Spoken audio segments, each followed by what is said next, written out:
This episode of Masters of the Market is proudly brought to you by AIA Health with AIA Vitality, health insurance that protects and rewards. To find out more, visit aiahealth.com.au.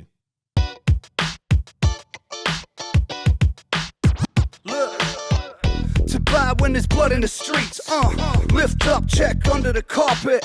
Many try but few become master of the market. Well, Dean Fergie, thanks very much for making your Masters of the Market debut. Really excited to have you on the show. I thought a good place to start would be if you talk us through Cyan Investment Management and what your guys' philosophy is. Yeah, thanks for having me on, Chris. Look, Cyan's been going for about 6.5, 7 years now. We're a small Melbourne-based fund manager. We manage on behalf of private clients, pretty much. We've run about $50 million in total of FUM, and really kind of look domestically at smaller up-and-coming businesses, ones that are, yet to be discovered, that are likely to make some significant better returns than the broader market, and aim to do that as successfully as possible over the long term. Now, one of the things that pricked my interest with Cyan is there's a lot of equity managers in Australia that talk about investing in small caps or micro caps, but Cyan really go quite low down the market cap structure in terms of the types of companies you look at. Do you see that as a real point of difference? And what is it about those smaller opportunities that attract you? Yeah, look, I suppose I kind of cut my teeth believing that smaller companies can grow faster than larger companies, and I think mostly that's true.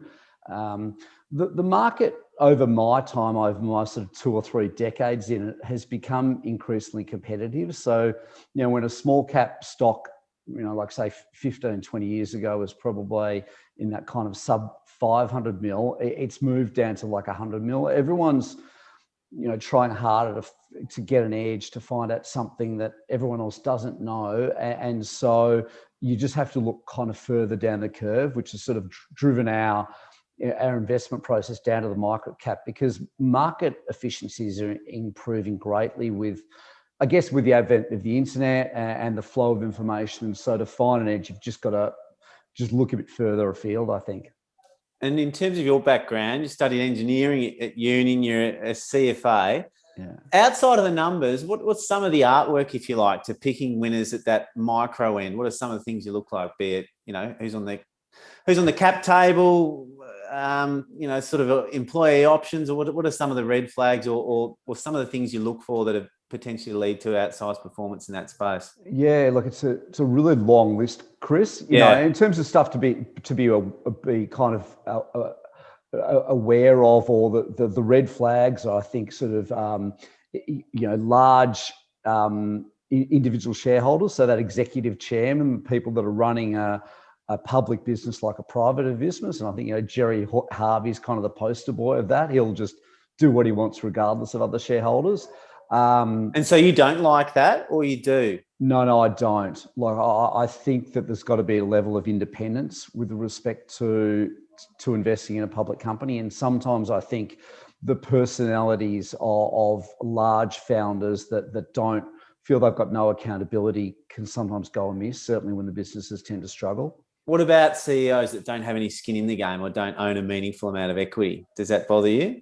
Look, generally these days, I think that they are compensated in other matters. There's normally a lot of employee share options or performance bonuses and stuff. So it's stupid for boards to not have a CEO or an MD with some skin in the game, whether it's direct shares, or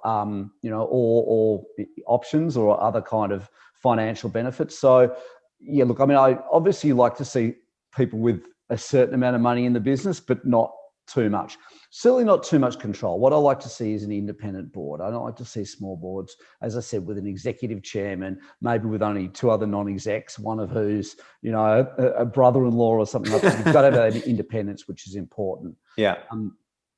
But in terms of finding the opportunities, I feel that you've got to just have a very, very broad base of investment opportunities. I think if you're given 5 investment opportunities, you might select 1 or 2. If you're giving 500, you might select 10. So I think it means if you can compare investments, see what's working, what's not, and you've got a large selection, you're likely to make better investment decisions than you are that if you're, your pure source of investment, I suppose, ideas comes from one stockbroker or your mate who's an investment banker or your dentist that likes punting the stock market. That's my view. And so when you've got that really broad option of an investment universe, you've got a heap of opportunities that you can potentially look to invest at. We've all got limited time and limited capacity to look at those opportunities. How do you start to break them down as which opportunity is going to spend more time exploring versus which ones you're going to let pass through to the keeper? Is there a top-down approach where you might take a view on certain industries or certain types of businesses versus others? Is it, if they come from a recommended broker, if you've seen other funds you admire on the register, what are the sort of heuristics you use to narrow that pool of companies to determine which ones you spend more time on and which ones maybe less so looking into? Yeah, look, I mean, firstly, I think you noted earlier on that we don't invest in biotechnology or resources, and it's just simple from an understanding perspective. Like, one, I think commodities are just they're too global of an asset class. They're too efficiently priced, and we don't feel we've got an edge. Biotechnology, I'm not a scientist, I'm an engineer, and so if someone's telling me they've got cutting edge research on stem cell technology, I'm only guessing. So firstly, I want a business to understand if it makes sense to me, if I believe I can understand, and if I believe it's got a decent future as investment. So it leads me towards one, businesses that I can have experience with, so largely that are domestic, and two, in industries that I believe I've got some sort of element of understanding. So whether that be retailing, software, healthcare, retirement living, early learning centres, any of that, financial services, they're the sort of things I gravitate towards. And I guess I've got the benefit of having been around for a long time. There's certainly investments that I won't put money in because of people that I've been associated with in the past that have let me down or that I don't trust. So that's another element, I guess, you have with a lot of experience, that you've got a blacklist of either brokers or basically business people you don't want to be involved in. And so that non-resource exposure has been a big tailwind for Aussie fund managers over the last 10 years or so. Now looks like it may become a headwind given the bump in commodity prices, which we don't know how long that'll last for. Does that sort of get you nervous? And how are you going to be feeling in 3 years' time if copper's up another 40% and gold's at $2,500? Are you going to be able to maintain that discipline, even if it looks like there's a potential secular shift in commodities? Yeah, look, it's a really good question. I suppose there's an emotional bias called loss aversion, and almost the fear of missing out. That you get into stuff because you fear of missing out. And resources is a good point. The main one at the moment is cryptocurrency. So I don't think any traditional investors, old school and traditional investors like myself, have piled into that asset class because they don't believe it. But there's a huge amount of money being made at the moment. What we say to our clients is we are a domestic growth industrial fund manager, and we don't do resources. We don't do biotechnology, and we're not going to do it. If they become flavour of the month for a while, there are managers out there that are perceived experts in that field and can outperform it. And by all means, go and invest with them. We believe it's important to do, find a niche in your market that you're good at and you understand and you believe that you can do well, and don't deviate outside that just because something's sort of flavour of the month. And so that's a different mindset in terms of what a fund manager in particular like you are trying to do to, say, a family office that's interested in overall wealth creation. Is it fair to say that a fund manager that's sticking to their knitting, by definition, is going to miss out on major paradigm shifts? Like if you're around at the turn of the 20th century, you're not going to be investing in oil because you wouldn't be sure if the motor car was going to be around or if it was going to be just a toy for rich people. As some people, as JP Morgan, I think, said it was going to be. So you accept you're going to miss out if there is a 1 in 100 year paradigm shift, but more often than not, those paradigm shifts don't actually occur, and you'll stick to your knitting and focus on what you're good at. Is that sort of the mindset? Yeah, look, I think whilst our sector is somewhat narrow, it's also quite broad. That I can move from financial services to traditional retail to food and beverages, consumer staples. So there's enough scope that if I believe something's going out of favour, that I can move away from that within my sector. But also, we don't profess to manage someone's entire portfolio. Yeah. You want to have someone managing your bond exposure, someone managing commodity exposure, your equity exposure, be that domestic and international. So we never say, hey, Chris, give me all of your money and we'll invest it for you. If you want to allocate some of yours to equities, then, we're probably good people to manage some of that. But so it's not a holistic part of it. We're just managing a slice, and I think that's where it works well. As long as investors understand that, where I think we run into a bit of trouble with our clients is that we'll post 3 or 4 years of very, very strong returns, and they're like, okay, I'll give you a big wedge of my money because I want to make those returns indefinitely. And the reality is you can't do that. You're not going to always really make amazing returns year after year. So you just always have to kind of temper people's expectations sometimes, I believe. And is it particularly in microcaps, like over an extended period, is the ability to outperform in the smaller companies, but it's often less smoother ride as if you're investing in larger cap companies just due to the liquidity? Is that sort of something that you have to really make sure people are aware of before they start the journey with you guys?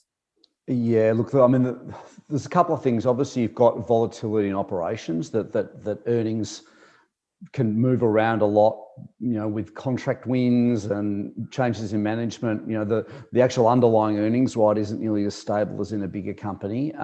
Then you've got the volatility on top of that, the movements in shareholders coming in and out of the market move the stock price around as just overall sentiment. So the volatility into individual positions is much greater, but again, that can always be managed by reducing the size. If you think a stock's twice as volatile as another one, you just have half as much in it, and the outcome's the same. So it can be managed. I think we say to our clients that like you think that you're investing in a risky sector, but you can invest in a risky sector in a really responsible way, which means the overall outcomes can be as good or better than just in a traditional asset class. So that's sort of, I guess, the way we think about it, Chris. But yeah, there are a lot of risks in microcaps if you probably underestimate where they are.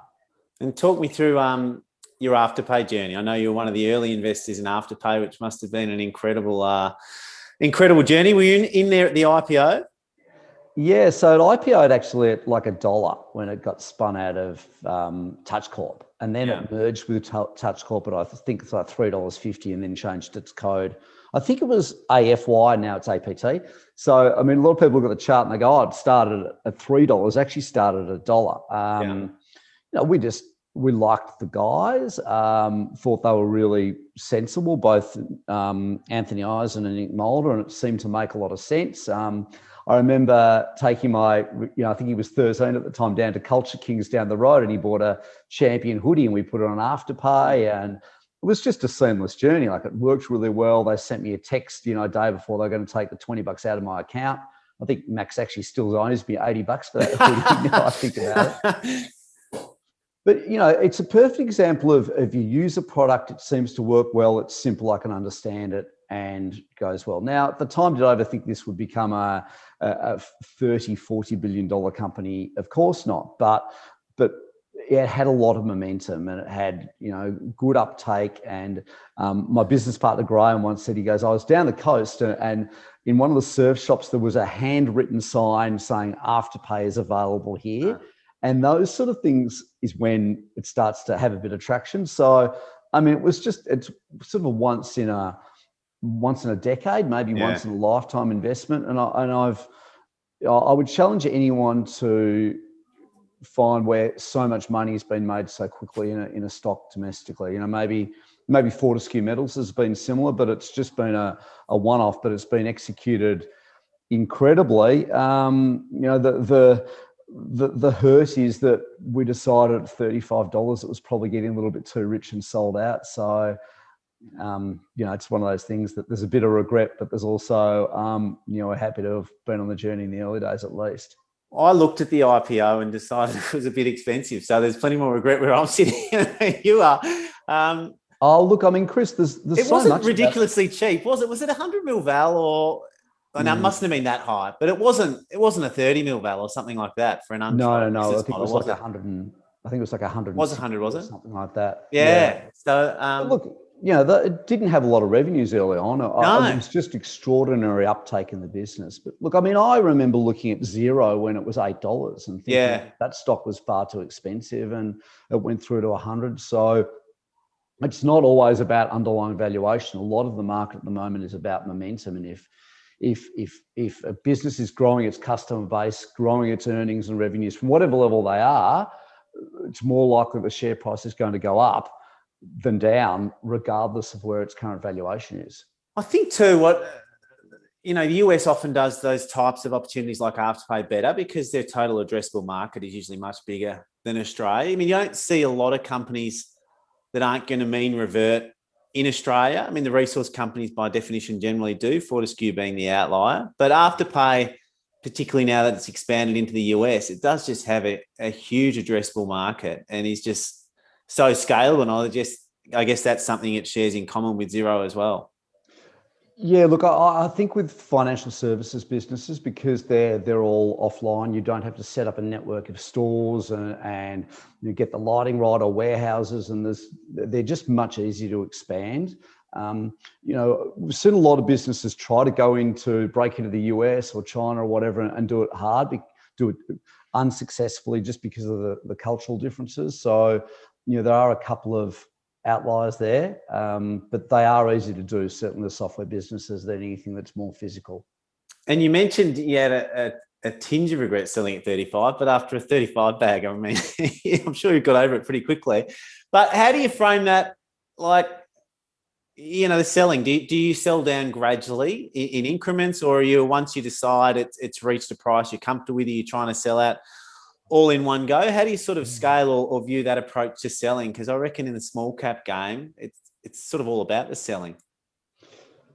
Yeah, look, I think what a lot of investors fail to appreciate, and which is a huge advantage of the stock market, is that you can make incremental changes to your investment, both on the buying into something and getting out. So there's always a propensity for someone to say, oh God, look, I wish if I'd bought Afterpay at $4 and sold it at 140, I would have done all this. But you can't do that. It's like impossible to do. And it's more sensible to do things in a piecemeal part. So look, I mean, we would have done through our Afterpay journey, probably 20 or 30 different transactions when we bought, as this company was proving itself, and we bought more. And then as it became too much of our portfolio, we sold down and took a few profits. So yeah, for us, it's never we're all in, we're all out. We find we build positions as they prove themselves, and as they rise, we tend to take a bit off the top. And then if something goes a little bit wrong, we'll sell out completely. And what about in terms of your fund? Have you got mandates like if a stock gets to 20% of the portfolio, you've got to sell it, or 15% or 10%? How's your fund structured like that in terms of how big a single investment can get? Yeah, so ours is 10% of net asset value. The thing is, if you have stocks that become a large part of the portfolio and you have new clients coming into the fund, they may not necessarily be wanting to put 20% of their portfolio into a stock that's just tripled in the last month and a half. So we have quite strict limits, which probably does take a little bit of a cream off the top in terms of what we can ultimately achieve. But it also reduces the volatility of the fund, which is really important if you're managing a long-term portfolio on behalf of especially individuals. Yeah. And if 10 years down the track, you're sick of people ringing up and whinging about performance or what you're investing in, and you decide you're just going to invest your own capital, would you change that? And would you be comfortable having a single position being 30-40% of your wealth? The only difference in that, I think, is taxation. That sometimes if you're sitting on a very, very large capital gains, depending on the vehicle, you may not want to sell that and then pay a quarter or a half of that to the tax office. You are better having an over leveraged position just because you end up, with more money in your hand at the end of the day. But I think that's another thing that individuals don't do terribly well, is their winners become a large part of their portfolio, their losers become a very small part, and they're just not managed efficiently. I think people should look at their portfolio and say, okay, if I was given, let's say, my $100,000 super fund today, would I put it into these stocks at these prices at this level? And if the answer is no, then they should think about rebalancing their portfolio. And I just don't think there's normally quite that activity that investors they should, because it's not expensive to trade in the stock market these days. Have you ever, or have you got the ability to spin something out into a SPV if it's at 10% of your portfolio and you're convinced it's just going to rocket up another 5x? Could you put it into a separate vehicle? Well, no. Potentially we could. I mean, the thing is that these things happen often very, very quickly. Yeah. That you don't know where your next winner is going to be. And it would be lovely to go, okay, well, if I knew that this stock was going to triple in the next month and a half, then I'll move to put it in an SPV. I guess we could look at distributing that in specie to our unit holders. But at the moment, we tend to just sell it down and then redeploy that capital into new businesses. And what sort of cash holding have you got at the minute as a percentage of the fund? It's around about 20%, which can be quite high, but the liquidity constraints not in our fund aren't that great, because we've got a very, very diversified amount of unit holders, but there's always new opportunities come up. So we own shares in a little software provider called Alcidian, and they just did a raising because they won a new contract and bought another business, and we wanted to have some money to put into that. So, when you're active in the small cap market, there's always opportunities out there, and you always want to have a little bit of powder dry in order to deploy that capital. Secondly, we won't invest if we don't believe there's a reasonable risk versus outcome, payoff. So we're happy to keep our money in the bank rather than just have it in the market for the sake of having it in the market. And so that's sort of why we can run cash. Sometimes it's even up towards 30% if we're just not seeing things we like out there, or indeed we've taken profits from companies that have done well and we just haven't found a place to deploy it just yet. I've heard you talk about, if you're able to time the market, or if you get the right sort of timing, just how beneficial that can be. Do you actively try and look for potential clues as to what's going to happen in the market from a sort of a helicopter view? And if so, what are some of those things you're looking at? Yeah, I mean, it's really nice to be able to time it, but it's so... it's just really, really difficult to do, to find what's going to run.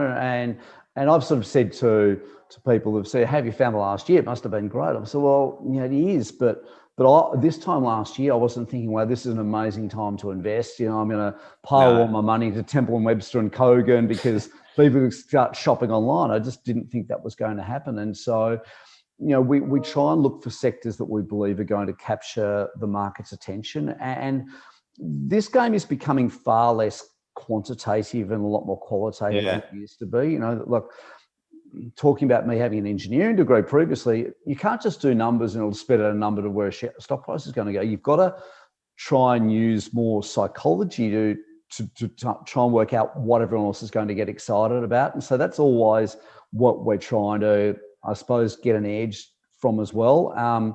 But it's often pretty hard to do. I think ultimately, it seems to me that one of the biggest factors in the market at the moment is momentum. And if it's going your way, I think you need to run with it in the short term, on the short or the long side, because that seems to be the bigger driver. You talked about narratives playing such an important role in the market now, in psychology. There's a view, which I think is an interesting one, that with money supply in the US growing north of 25% a year, until that denominator becomes stable, the numbers don't really make as much sense as they do when money supply is at a much more reasonable level. Do you think that's contributed to this market where narrative has become more important than it has been historically?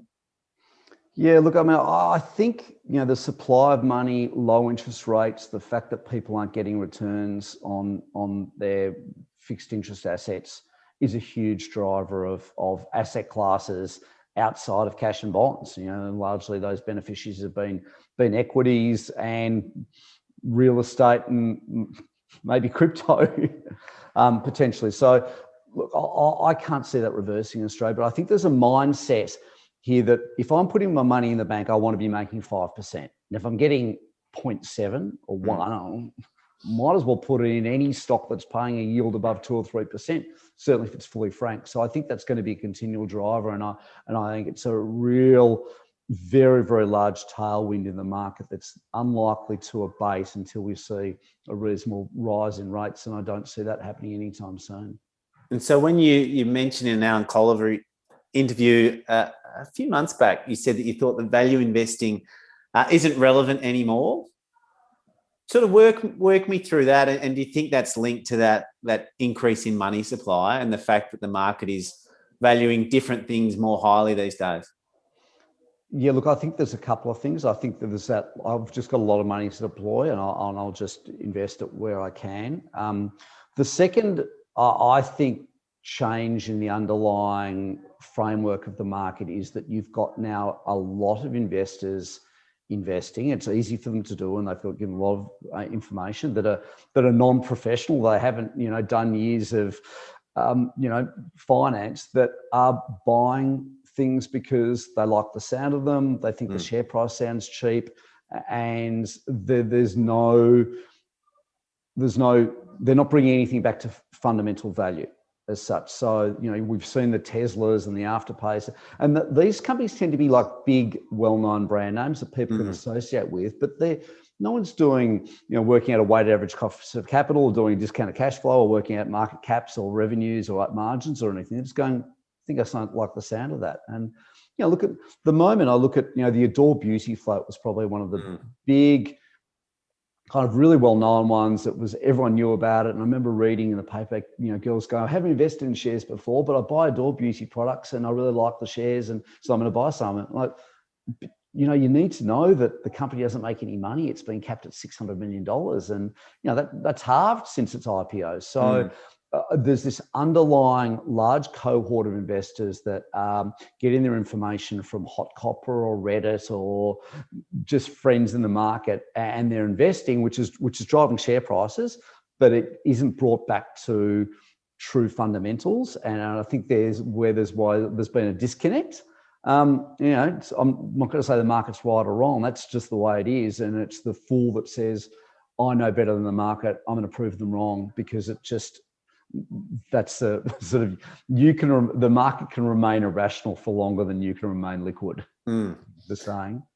And in terms of market leadership, it looks now, if you look at international markets, Nasdaq starting to sell off. We've seen Facebook got crunched today, and some of those FANG stocks are losing some of their shine.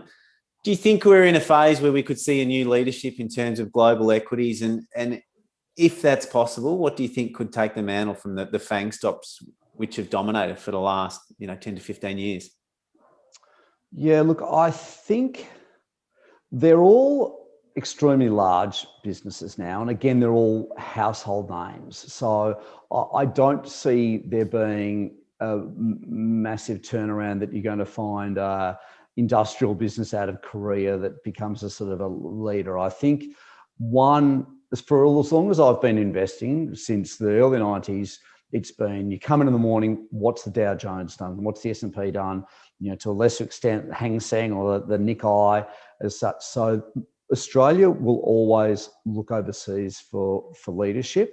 I think more recently there's been less of a, we've tended to still do our own thing. Today the market seems to be holding up okay, and the Nasdaq was down 2.5%. So I feel that there's a little bit more of, we're on our own over here. Certainly while the borders are closed, there's probably a little bit more of that, like independence as such. So, but I just don't see that changing in terms of Australians looking to the US for, what direction should we move? In terms of the banking sector, you mentioned you obviously been an investor in Afterpay and familiar and comfortable with the financial services space. Banking sector cost base is just so much higher than those financial services companies that are looking to disrupt them. Do you think that could be fertile ground for the next generation of small cap companies that disrupt and grow and take advantage to an industry-wide change?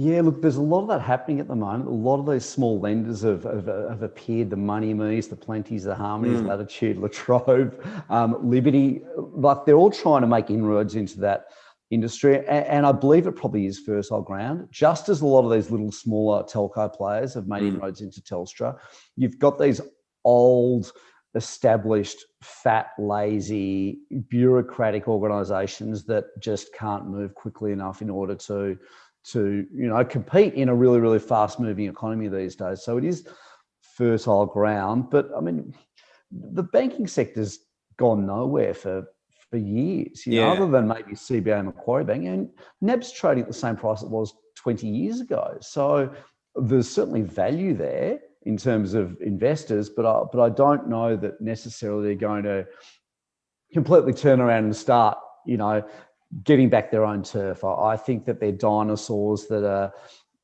probably not dying, but really, really struggling to keep ahead of the pack. Yeah, that's right. I mean, you get a steepening yield curve. They're going to get a boost from that, aren't they, as their margins increase? But it feels every business unit, whether it's payments and Tyro and these guys just specialising in that one segment, whether it's credit cards or Afterpay and all the other buy now, pay later operators are doing, you reeled off all those business lending companies that it just, each niche just seems like it's being picked apart. It almost feels like a potential for sort of TV stations take two. Yeah, look, I don't know if there's the inherent massive sort of change in the landscape that the media companies have had, they've gone through. I think that the banks to a certain extent have got, some aspect of tailwind from the new online economy. You've seen branches closing down, everything going to online banking. So their cost base has decreased. It's just, I think there's so much fat inside those organisations that they struggle to really grow as fast as the smaller players. Yeah. So, but I mean, there's risk in the smaller players as well. I think I worry about a lot of these smaller lenders because, you don't know you've got a problem in your lending book until you have a problem. I think, until you go through a period of a downturn in the economy, you don't know who's not going to pay you back when they're having troubles. And that's where, the businesses, at least the banks, have got a huge capital base in which to draw on. Some of those players haven't, and they might struggle in any kind of downturn. And outside of fin services, what are some of the spaces where you're seeing the most exciting opportunities at the minute? Look, we really like a lot of the software base. So, like I said, we've got a reasonable holding in a company called Alcidion that's involved in hospital software. So healthcare is going to be increasingly important. So if you combine that with a bit of technology, I think it's a great place to be. I think there's going to be, we're not going to go back to purely everything's going to be, everything's going to be back in person again. So I think the education space is going to be a really fertile ground. So we've got quite a bit in online tutoring and digitization of school textbooks and the like. I think healthcare is going to become top of mind again, and maybe if they reinvigorate the sort of retirement aged care space, that's going to be attractive as well. So it's a bloody hard space to play, is that retirement aged care space, don't you think? Do you find it hard to get? Well, I find it very hard to get my head around just the numbers and the business models of a lot of those operators. Yeah, that's right. And regulatory, it's pretty difficult. And I think there's been enough players that are probably not doing quite the right thing in that space that's made it probably put a little bit of a cloud over the whole sector as well. But I think that the economic tailwinds are still there for sure. Yeah. That's good. And what about your team? How have you set it up? Is it just you in there, or have you got a couple other people working with you to pick the stocks? So I work with my business partner, Graham Carson. There's just the two of us. We outsource all our custody and unit pricing and accounting and all that sort of stuff. Where we're different is we do everything unanimously. So if I like a stock and Graham doesn't, or vice versa, then it doesn't go into the portfolio. So I think one of the issues with some fund managers, you have these silos of the resources team over here and the consumer, durables team over there and the healthcare team over there, and you had this sort of fragmented portfolio. We look at everything together. If we don't agree, it doesn't go in the portfolio. So we think there's quite a high bar to entry for the portfolio. Maybe we lose a little bit of breadth in terms of what we can look at. But again, we think our space is reasonably narrow. So by and large, it works pretty well. I mean, I think it's good to have checks and balances when you're investing, because sometimes I get really excited about stocks and Graham's like, well, hang on a minute, the margins aren't that great. I'm like, oh, you're probably right, sort of thing. So, I think it's a really, really good test, and the outcome certainly wouldn't be as good as if I was just trying to do it on my own. And I'll let you go in a minute, but just to finish up, what's the most common mistake you see retail investors make when they're investing their own capital? I think not selling out when things don't go to plan. There's a real issue with wanting to hang on to stocks. Yeah. And I definitely can adamantly tell you that if a stock is not going right for you, for whatever reason, sell it, take the capital loss and move on to something else. That's the best thing.